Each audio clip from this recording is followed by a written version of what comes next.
আর বিজয় হলে মানুষজন দলে দলে ইসলাম ধর্মে কি করবেন? দীক্ষিত হবে। এরপরে আল্লাহ রাব্বুল আলামিন বলতেছেন, ফাসাব্বিহ বিহামদি রাব্বিকা ওয়াস্তাগফির। আপনি যখন বিজয় আসবে, যখন মানুষজন ইসলাম ধর্মে দীক্ষিত হবে, যখন দিন বিজয় হবে, তখন আপনি আল্লাহ রাব্বুল আলামিনের প্রশংসা করুন এবং তার কাছে কি করুন? ক্ষমা প্রার্থনা করুন। এই যে আল্লাহ রাব্বুল আলামিন একটা সূরা নাযিল করেছেন, সূরা নাসর।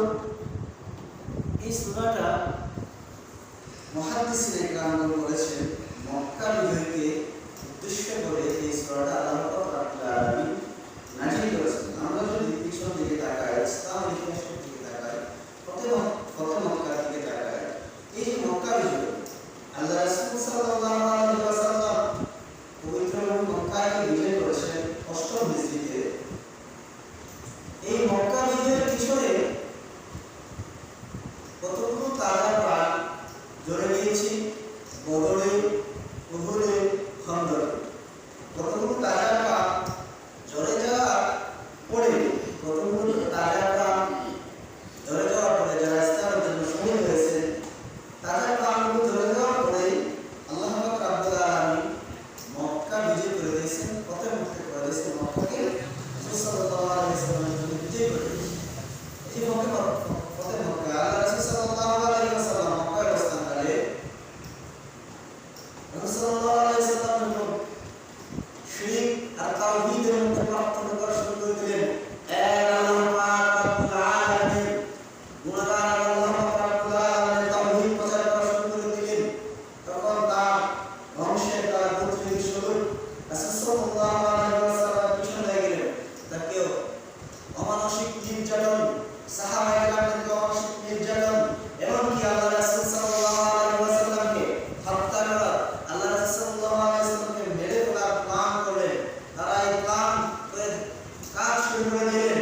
আল্লাহ রাসূল সাল্লাল্লাহু আলাইহি ওয়াসাল্লাম মক্কায় অবস্থানকালে কাবা চত্বরে গিয়ে, যার কাছে কাবা চাল ছিল, পবিত্র কাবা আল্লাহ রাব্বুল আলামিনের ঘরের চাল ছিল, উসমান ইবনে তালহা রাদিয়াল্লাহু তাআলা আনহুর কাছে পবিত্র কাবা ঘরের চাল ছিল।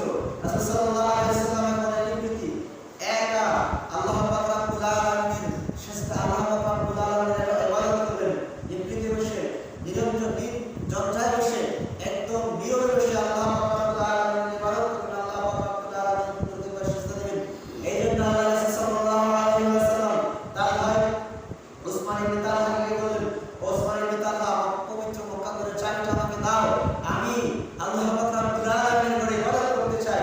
একা নিবৃত্তে কোনো মানুষ যদি না দেখতে পায়, আমি শুধুমাত্র আল্লাহ পাক রব্বুল আলামিনের ইবাদত করব। শুধু আল্লাহ পাক রব্বুল আলামিনকে সন্তুষ্ট করার জন্য আমি আল্লাহ পাক রব্বুল আলামিনের ইবাদত করব। তার উসমান ইবনে তালহা রাদিয়াল্লাহু তাআলা রাসূল সাল্লাল্লাহু আলাইহি ওয়াসাল্লামের চড়া হয়ে রাসূল সাল্লাল্লাহু আলাইহি ওয়াসাল্লামকে বৎসনা শুরু করে দিলেন। এক পর্যায়ে রাসূল সাল্লাল্লাহু আলাইহি ওয়াসাল্লামকে ধাক্কা দিয়ে ফেলে দিলেন।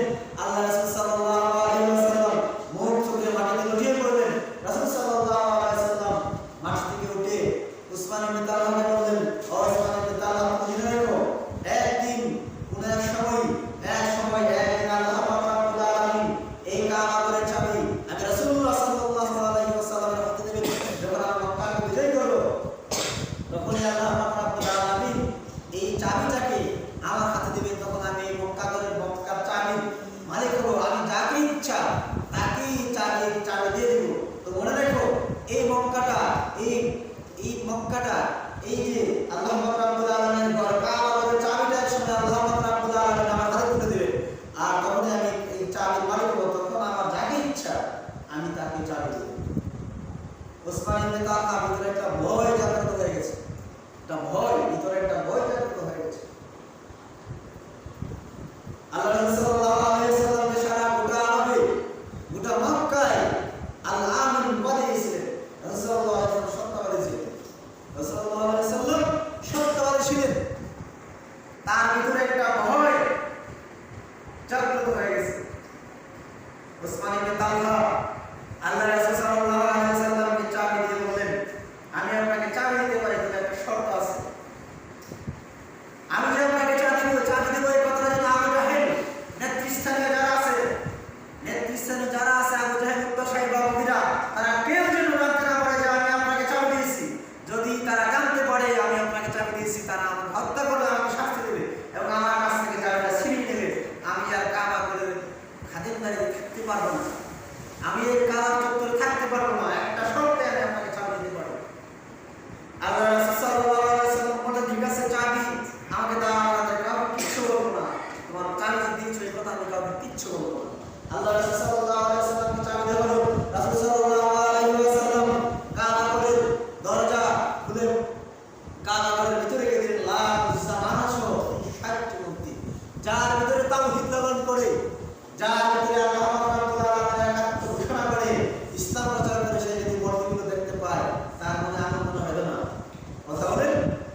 আসলেন এবং রাসূল সাল্লাল্লাহু আলাইহি ওয়াসাল্লাম বললেন, ইয়া আল্লাহর রাসূল সাল্লাল্লাহু আলাইহি ওয়াসাল্লাম, আপনারা কেন সবাই আসেন? আপনার হাতে ক্ষমতা আসবে, আপনার হাতে যখন ক্ষমতা আসবে সবাই আসবে, আপনি নিজেই এই মূর্তিগুলোকে ভেঙে দেবেন, এই মূর্তিগুলোকে ভেঙে গুঁড়িয়ে দেবেন।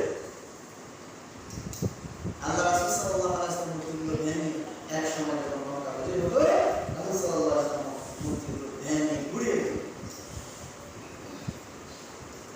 হযরত ইব্রাহিম আলাইহিস সালাম ওনার পিতা ছিলেন মূর্তি পূজা, ওনার পিতা মূর্তি পূজা করতেন এবং মূর্তি নিজের হাতে বানায় বাজারে বিক্রি করতেন। কিছু মূর্তি বানায় ইব্রাহিম আলাইহিস সালাম বলতো যে মূর্তিগুলো কি করে বাজারে দিয়া আমি যাচ্ছি, তুমি আমার পিছনে পিছনে কি করে বাজারে মূর্তিগুলো জড়িতে করে নিয়ে আসো। ইব্রাহিম আলাইহিস সালাম সবগুলো গা মটকায় মাথায় করে বাজারে নিয়ে গেছে। ইব্রাহিম আলাইহিস সালাম কে জিজ্ঞেস করলো, আমার ছেলে ইব্রাহিম কি করলা তুমি এগুলা? ইব্রাহিম আলাইহিস সালাম জবাব দিচ্ছে, এগুলো তো আমি ভাবি না, আমি যখন এগুলাকে মাথায় নিয়েছি, ধুলিতে করে মাথা নিয়েছি, তারা গৃহযুদ্ধ শুরু করে একটা একটা ঘাড় মুটকে দিয়েছে, আমি তো ভাবি না এগুলো। তারা গৃহযুদ্ধ করে নিজে নিজের ঘাড় মটকাই দিয়েছে, আমি নামাজে নামাজে তারা প্রত্যেকের ঘাড়কে মটকাই দিয়েছে, এটা আমার দোষ না। তখন ইব্রাহিম আলাইহিস সালাম এটা বুঝতে পেরেছিলেন যে কি ছেলে আমার বলে জন্ম হয়েছে, যার হাতে তাওহীদের ঝান্ডা নিয়ে ইসলাম প্রচার করেছিলেন। ইব্রাহিম আলাইহিস সালাম একদিকে আর গোটা স্বৈর শাসক ফেরাউন একদিকে, গোটা শাসক একদিকে, শিরিক একদিকে, আর ইব্রাহিম আলাইহিস সালাম একাই তাওহীদের ঝান্ডা এই পৃথিবীতে ইসলামকে সম্মিলিত করেছেন, দেশ ইসলামকে সম্মিলিত করে দিয়েছেন। আল্লাহ রাসূল সাল্লাল্লাহু আলাইহি ওয়াসাল্লাম যখন মক্কা থেকে হিজরত করে মদিনায় চলে গেলেন, মক্কা থেকে হিজরত করে মদিনায় চলে গেলেন, তখন মদিনায় যাওয়ার পর মদিনার সাহাবীরা রাসূল সাল্লাল্লাহু আলাইহি ওয়াসাল্লাম অভ্যর্থনা জানালেন। এই যে মক্কা বিজয়ের পিছনে যখন আল্লাহ রাসূল সাল্লাল্লাহু আলাইহি ওয়াসাল্লাম মক্কা থেকে মদিনার উদ্দেশ্যে রওনা দিয়েছেন, আবু বকর রাদিয়াল্লাহু তাআলা স্পর্শ ছিলেন। আবু বকর রাদিয়াল্লাহু তাআলা বলেন, কিভাবে মক্কা থেকে আমরা মক্কার দূরবর্তী, মক্কা থেকে দূরে কোথাও অবস্থান নিতে পারি? আবু বকর রাদিয়াল্লাহু তাআলা আল্লাহ সাল্লাল্লাহু আলাইহি ওয়াসাল্লাম বললেন, ইয়া রাসূলুল্লাহ সাল্লাল্লাহু আলাইহি ওয়াসাল্লাম, আমরা কোনো যানবাহন নিয়ে যেতে পারবো না, কারণ আল্লাহ পাক রব্বুল আলামিন আবু জাহেলের মধ্যে এমন জ্ঞান দিয়েছেন, এমন চাক্ষু শক্তি দিয়েছেন, সে যদি কোনো উটের পায়ের চিহ্ন দেখে, ঘোড়ার চিহ্ন দেখে সে বলতে পারে না কোন পুত্রের উট, কোন উট সে বলে দিতে পারে, কোন পুত্রের উট সে এটা বলে দিতে পারে। তো আমরা কি করতে পারবো না, উট যানবাহন হিসেবে, বাহন হিসেবে ব্যবহার করতে পারবো না, ঘোড়া বাহন হিসেবে ব্যবহার করতে পারবো না। ইভেন এমনকি আল্লাহ পাক রব্বুল আলামিন আবু জাহেলের ভিতরে এমন জ্ঞান দিয়েছিলেন, পায়ের ছাপ দেখে বলতে পারতো কোন লোকটা এই রাস্তা দিয়ে হেঁটে গিয়েছিল, কোন লোকটা এই রাস্তা দিয়ে হেঁটে গিয়েছিলেন, এমন জ্ঞান আল্লাহ পাক আবু জাহেলকে দিয়েছিলেন। হযরত আবু বকর রাদিয়াল্লাহু তাআলা রাসূল সাল্লাল্লাহু আলাইহি ওয়াসাল্লামকে পিঠে নিয়ে কাঁধে নিয়ে বিদ্যাঙ্গের উপর ভর করে মরুর প্রান্ত একা রাসূল সাল্লাল্লাহু আলাইহি ওয়াসাল্লামকে কাঁধে নিয়ে পাড়ি দিয়েছেন মক্কার অদূরবর্তী স্থানে গিয়ে নিরাপদ আশ্রয়ে অবস্থান নিয়েছেন। আল্লাহ রাসূল সাল্লাল্লাহু আলাইহি ওয়াসাল্লাম মক্কা থেকে মদিনায় হিজরত করার পর 1 বছর যাওয়ার পর মদিনা নামক রাষ্ট্র যখন হয়ে গেল, তখন আবু জাহেলের নেতৃত্বে বদরের প্রান্ত সংগঠিত হয়ে গেল। এই বদর যুদ্ধতে লম্বা ঘটনা, সময় কম। বদর যুদ্ধতে 14 জন সাহাবী শাহাদাত বরণ করেছিলেন। এরপরে হুদায়বিয়া সন্ধি হয়েছে, তার যুদ্ধে কতজন শাহাদাত বরণ করেছেন? উহুদের যুদ্ধে রাসূল সাল্লাল্লাহু আলাইহি ওয়াসাল্লাম মার চাচা হযরত আমির হামজা রাদিয়াল্লাহু তাআলা শহীদ হয়েছে। কতগুলো শহীদের বিনিময়ে আল্লাহ রাসূল সাল্লাল্লাহু আলাইহি ওয়াসাল্লাম মক্কা বিজয় করতে পেরেছিলেন।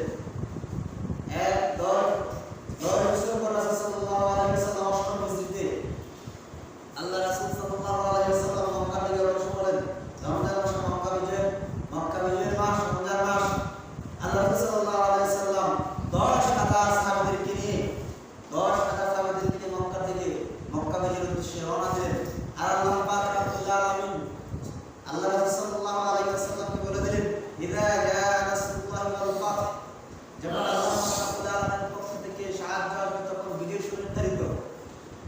তারপরে আপনি দেখতে পাবেন আল্লাহ সাল্লাল্লাহু আলাইহি ওয়াসাল্লামকে আল্লাহ রাব্বুল আলামিন বললেন ওয়ারাআইতান নাসা ইয়াদখুলুনা ফী দীনিল্লাহি আফওয়াজা, তখন আপনি দেখতে পাবেন মানুষজন দলে দলে ইসলাম ধর্ম গ্রহণ করতেছে, দলে দলে ইসলাম ধর্মের মানুষজন গ্রহণ করতেছে। ফাসাব্বিহ বিহামদি রাব্বিকা ওয়াস্তাগফির, আর আপনি আল্লাহ রাব্বুল আলামিনের প্রশংসা করুন এবং তার কাছে ক্ষমা প্রার্থনা করুন। ইন্নাহু কানা তাওয়াবা, নিশ্চয় আল্লাহ রাব্বুল আলামিন তওবা কবুলকারী। আল্লাহ রাব্বুল আলামিন মক্কা বিজয়ের ঘোষণা আগেই রাসূল সাল্লাল্লাহু আলাইহি ওয়াসাল্লামকে দিয়েছেন। রাসূলুল্লাহ সাল্লাল্লাহু আলাইহি ওয়াসাল্লাম মক্কাটাকে চারটা ভাগে বিভক্ত করে চারটা সৈনিক দল চার দিক থেকে প্রেরণ করলেন। চার দিক থেকে চারটা সৈনিক দল প্রেরণ করলেন। এক, পেছন দিক থেকে একজন দিলেন খালিদ বিন ওয়ালিদ রাদিয়াল্লাহু তাআলা আনহু দিলেন। পেছন দিক থেকে খালিদ বিন ওয়ালিদ রাদিয়াল্লাহু তাআলা আনহু দিলেন যে তুমি পেছন দিক থেকে আসো, তবে কোনো মানুষকে যারা নিরস্ত্র নারী শিশু কাউকে তুমি হত্যা করবে না, কারোর কাছে অস্ত্র তুলবে না। যদি তোমাদের উপরে সামনাসামনি সম্মুখীন কেউ যদি তোমাদের উপরে আঘাত আনে তাহলে তোমরা কি করবে? পাল্টা আঘাত করবে, এছাড়া তোমরা পাল্টা আঘাত করবে না। একদিকে চার দিকে আল্লাহ সাল্লাল্লাহু আলাইহি ওয়াসাল্লাম যে সময় মক্কার ভিতরে যখন 10,000 সাহাবী একদিকে ঢুকে পড়েছেন, মক্কার যে কুরাইশ বাহিনী ছিল তারা বিচ্ছিন্ন হয়ে গেছে, যুদ্ধক্ষেত্র বিচ্ছিন্ন হয়ে গেছে, বিচ্ছিন্ন হয়ে দিকে দিকে পালানো শুরু করলেন। আল্লাহ রাসূল সাল্লাল্লাহু আলাইহি ওয়াসাল্লাম কাবা চত্বরে দাঁড়িয়ে বললেন যে ব্যক্তি নিজের ঘরে আশ্রয় নিবে সে নিরাপদ, যে তরবারি ফেলে দেবে সে নিরাপদ। 17 রমাদান, এই মাসে 17 রমাদান আব্বাস রাদিয়াল্লাহু তাআলা আনহু আবু সুফিয়ানকে জব্দ করে ফেলেছিলেন, বন্দী করেছিলেন। রাসূল সাল্লাল্লাহু আলাইহি ওয়াসাল্লাম বলেন যে ব্যক্তি আবু সুফিয়ানের ঘরে অবস্থান করবে সেও নিরাপদ, যে ব্যক্তি আবু সুফিয়ানের ঘরে অবস্থান করবে সেও নিরাপদ। আর যারা অস্ত্র ধরবে তাদের বিরুদ্ধে তোমরা যুদ্ধ করো, তাদেরকে তোমরা প্রতিহত করো। আর রাসূল সাল্লাল্লাহু আলাইহি ওয়াসাল্লাম বললেন এই লোকগুলোকে তোমরা কখনো ছাড় দিবে না। এই লোকগুলোকে 17 জনের নাম আল্লাহ সাল্লাল্লাহু আলাইহি ওয়াসাল্লাম ঘোষণা করেছিলেন। এর মধ্যে ছিল ওয়াহশী রাদিয়াল্লাহু তাআলা আনহু। এই লোকগুলোকে তোমরা যেখানেই পাবে তাদেরকে এখানেই হত্যা করবে। রাসূলুল্লাহ সরাসরি নির্দেশ দিয়েছিলেন এই লোকগুলোকে 17 জন কুরাইশের নাম বলেছিলেন, কুরাইশদের নাম বলেছিলেন, তাদেরকে যেখানেই পাবা সেখানেই কি করবা? হত্যা করবা। ওয়াহশী রাদিয়াল্লাহু তাআলা আনহু এই ঘোষণা শোনার পর আল্লাহ সাল্লাল্লাহু আলাইহি ওয়াসাল্লামের সামনে এসে বলেন আল্লাহ সাল্লাল্লাহু আলাইহি ওয়াসাল্লাম আমি আপনার সম্মুখে এসেছি, আমি ইসলাম ধর্ম গ্রহণ করতে চাই, আপনি ক্ষমা করে দিন। আল্লাহ সাল্লাল্লাহু আলাইহি ওয়াসাল্লাম ওয়াহশী রাদিয়াল্লাহু তাআলা আনহু ক্ষমা করে দিয়েছেন। রাসূলুল্লাহ সাল্লাল্লাহু আলাইহি ওয়াসাল্লাম ওই মক্কাবাসীদেরকে বিনা শর্তে ক্ষমা করে দিয়েছিলেন। মক্কাবাসীরা রাসূল সাল্লাল্লাহু আলাইহি ওয়াসাল্লাম যে বর্বর নির্যাতন চালিয়েছিলেন, প্রিয় মাতৃভূমি ত্যাগ করে আল্লাহ সাল্লাল্লাহু আলাইহি ওয়াসাল্লাম বাধ্য হন মক্কা থেকে মদিনায় হিজরত করতে। আমরা হইলে যে ক্ষমতা রাসূল সাল্লাল্লাহু আলাইহি ওয়াসাল্লাম হাতে পেয়েছিলেন, আমরা হইলে বাইঙ্গা ঘুরায় সব সমান করে দিতাম। যত শত্রু পক্ষ আছে প্রত্যেকের বাড়িতে হামলা কি বাজিয়ে দিতাম। রাসূল সাল্লাল্লাহু আলাইহি ওয়াসাল্লাম বিনা শর্তে তাদেরকে ক্ষমা করে দিয়েছেন। আল্লাহ রাসূল সাল্লাল্লাহু আলাইহি ওয়াসাল্লাম খুঁজতে লাগলেন মক্কা করে কাবা করে চাবিটা কোথায়। চতুর্দিকে খোঁজ করতে লাগলেন। আলী রাদিয়াল্লাহু তাআলা আনহুকে নির্দেশ দেওয়া হলো, ও আলী তুমি দেখো আল্লাহর ঘর কাবার চাবি কোথায়। চতুর্দিকে উসমান ইবনে তালহাকে বিচার শুরু করে দেওয়া হলো, আল্লাহর ঘরের চাবি কোথায়, কাবা ঘরের চাবি কোথায়। চতুর্দিকে খুঁজেও তাকে পাওয়া গেল না। জিবরাইল আলাইহিস সালাম আল্লাহ সাল্লাল্লাহু আলাইহি ওয়াসাল্লামকে বললেন যদি সারা দুনিয়াও তাকে বিচার তাও খুঁজে পাবেন না, সে তো কাবা ঘরের ছাদে গিয়ে অবস্থান নিয়েছে। সারা দুনিয়া বিচার তো তাকে গিয়ে পাবেন না, চাবি নিয়ে কাবা ঘরের ছাদে অবস্থান করতেছে। আল্লাহ সাল্লাল্লাহু আলাইহি ওয়াসাল্লাম আলী রাদিয়াল্লাহু তাআলা নির্দেশ দিয়ে তাকে ধরে নিয়ে আসেন। রাসূল সাল্লাল্লাহু আলাইহি ওয়াসাল্লামের নির্দেশে ওসমান ইবনে তালহাকে ধরে আনা হলো এবং তার কাছ থেকে চাবিটা নেওয়া হলো। চাবি দেওয়ার সময় ওসমান ইবনে তালহা বলেছিলেন এই চাবিটা আমি আপনার কাছে আমানত দিলাম, এই চাবিটা কি দিলাম আপনার কাছে আমানত দিলাম। রাসূল সাল্লাল্লাহু আলাইহি ওয়াসাল্লাম পবিত্র খুলে সব মূর্তি ভেঙে একদম ঘুরিয়ে দিয়েছে। হযরত বেলাল রাদিয়াল্লাহু তাআলা সহ্য সুরে নির্দ্বিধায় কাবার প্রান্তরে আযান দিয়েছে। তখন আব্দুল্লাহ ইবনে আব্বাস ও আলী রাদিয়াল্লাহু তাআলা দুজন মুসলিম আরজ করলে, ইয়া রাসূলুল্লাহ সাল্লাল্লাহু আলাইহি ওয়াসাল্লাম, আমি চাই এই চাবিটা আমার কাছে আপনি হস্তান্তর করে দেন। তখন আল্লাহ পাক রব্বুল আলামিন সূরা নিসা 58 নম্বর আয়াত আল্লাহ পাক রব্বুল আলামিন নাযিল করে বলতেছেন, ইন্নাল্লাহা ইয়া'মুরুকুম আন তু'আদ্দুল আমানাতি ইলা আহলিহা। আল্লাহ পাক রব্বুল আলামিন বলতেছেন কি, যার আমানত আপনি আমানতদারিতা রক্ষা করুন। না আমানত আপনি কি করুন? আমানতদারিতা রক্ষা করুন। আল্লাহ পাক রব্বুল আলামিন সরাসরি নির্দেশ দিয়েছেন কি, যে ব্যক্তি আপনার কাছে আমানত দিয়েছে ওই আমানত তার কাছে আপনি বুঝিয়ে দিন। মেরামত করে তার কাছে আপনি কি বুঝিয়ে দিন। দুজন মুসলিম ছিল ওদের, তারা চাবিটা চাইছে আল্লাহ সাল্লাল্লাহু আলাইহি ওয়াসাল্লাম, আমরা কাবার করে কাছে মনে চাই। আল্লাহ সাল্লাল্লাহু আলাইহি ওয়াসাল্লাম বিদায় করে গেলেন। তখনই আল্লাহ পাক রব্বুল আলামিনের পক্ষ থেকে কি আসলো? হুকুম আসলো যে আপনি যার চাবি, যে আপনার কাছে আমানত দিয়েছে, সেই আমানত আপনি তাকে বুঝিয়ে দেন। আল্লাহ রাসূল সাল্লাল্লাহু আলাইহি ওয়াসাল্লাম ওসমান ইবনে তালহাকে এই কাবা ঘরের চাবি দিয়েছে। বংশ পরম্পরায় এখনো ইভেন কিয়ামত পর্যন্ত এই ওসমান ইবনে তালহা রাদিয়াল্লাহু তাআলা বংশ পরম্পরা যারা আসবে তারাই এই পবিত্র কাবা ঘরের চাবি রক্ষণাবেক্ষণ করে, তারাই কাবা ঘরের চাবি। আর তালহা ইবনে উসমান ইবনে তালহার বংশধর ছাড়া আর কেউই তার কাবা ঘরের চাবি তদারকি করবে না। এটা আল্লাহ পাক রব্বুল আলামিন নির্ধারিত করে দিয়েছে। তখন রাসূল সাল্লাল্লাহু আলাইহি ওয়াসাল্লাম বললেন, ও উসমান ইবনে তালহা, মনে আছে 10 বছর আগে তোমাকে বলেছিলাম কোনদিন আল্লাহ পাক রব্বুল আলামিন এই কাবা ঘরের চাবির মালিক আমাকে বানিয়ে দিবেন। আমি যাকে ইচ্ছা তাকে দেব। আমি চাইলে এই চাবি আরকে দিয়ে দিতে পারতাম, আমি আব্দুল্লাহ ইবনে আব্বাসকে দিয়ে দিতে পারতাম। আমি তাদেরকে দেই না, আমি তোমাকে দিয়েছি।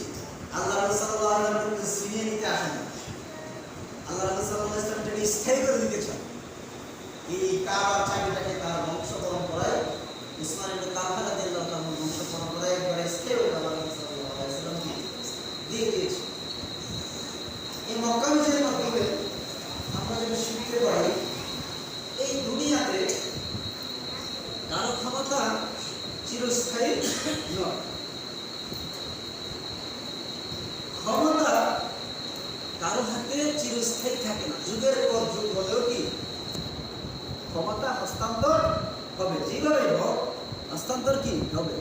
নমরুদ, কারুন, হামান, ঠিক আছে, ফেরাউন, আবু জাহেল, আবু লাহাব, তারাও কি ক্ষমতার মসনদে বসে নিরীহ মানুষদের উপর অবিচারে অত্যাচার করেছেন। আল্লাহ পাক রব্বুল আলামিন তাদের প্রত্যেককে ধ্বংস করে দিয়েছেন। এই যে আমাদের বাংলাদেশের অবস্থা, গত কিছুদিন হলো শেষে কি হয়েছে? পতন হয়েছে। ছাত্র ভাইরা বুকের তাজা রক্ত ঢেলে দিয়ে কি করছে? দেশটাকে আবার স্বাধীন করে দিয়েছে। আমাদের বাক স্বাধীনতা আবার ফিরিয়ে দিয়েছে। আমি গত কিছুদিন আগে অনার্স ফার্স্ট ইয়ারের পরীক্ষা দিয়েছি। আমাদের একটা সাবজেক্ট আছে বাংলাদেশ স্টাডিজ। ওইখানে একটা প্রশ্ন ছিল বাংলাদেশ সংবিধানের মানবাধিকারের দিকগুলো উল্লেখ করে। ওইখানে মানবাধিকারের দিকগুলো উল্লেখ করতে গিয়ে লিখেছিলাম বাক স্বাধীনতা, মানুষের মতামত দেওয়া, ধর্মনিরপেক্ষতা, এরকমভাবে মানুষের যে মৌলিক অধিকারগুলো এগুলো তুলে ধরেছিলাম। কিন্তু তখন যে সময় পরীক্ষা দিয়েছি তখন এই বাক স্বাধীনতা, মানুষের মানবিক অধিকার এগুলো কিছুই বাংলাদেশে কাটছে। গত কয়েকদিন হলো আল্লাহ রাব্বুল আলামিন জালিম শাসককে তার ক্ষমতার মসনদ থেকে বের করে দিয়ে তাকে অপমানিত, লাঞ্ছিত করে দেশ ত্যাগ করেছেন এবং বাংলাদেশটাকে পুনরায় স্বাধীন করে দিয়েছেন। এই ছাত্রদের মাঝে বাংলাদেশটাকে আবার সমৃদ্ধ দেশ হিসেবে গড়ে তুলতে যারা শহীদ হয়েছেন, আমরা তাদের জন্য দোয়া করতে আল্লাহ পাক রব্বুল আলামিন তাদেরকে জান্নাতের উচ্চ মাকাম দান করেন। আল্লাহ পাক রব্বুল আলামিন আমাদেরকে সকল প্রকার জালিম শাসকদের হাত থেকে হেফাজত করেন।